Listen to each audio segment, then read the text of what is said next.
In this video, I will be showing you how to install the Messenger application in Galaxy Watch.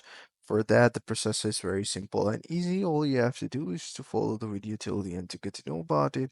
So let's dive right into the video. So if you are new to the channel, make sure that you like the video, subscribe to our channel, and hit the bell icon so you won't miss any future updates.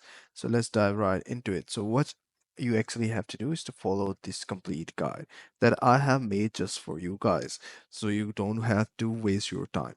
So what you have to do is to install the Facebook Messenger application on Samsung Galaxy Watch. Open up the Google Play Store, search for Messenger, and tap Install to download it. Alternatively, you can use Facebook Messenger on your Galaxy Watch without installing the application by enabling the notification. Go to the Galaxy Wearable app, tap on notification and toggle the switch to activate notification. To see all and choose all from the drop-down menu, toggle the switch next to the messenger to enable the notifications. Go to the setting application, app management, and then app messengers, and then toggle allow notification and set sound on and badge to on it. So this is how you guys can do it. I hope you find this video helpful. If you do, please consider subscribing to the channel. Take care. Bye bye.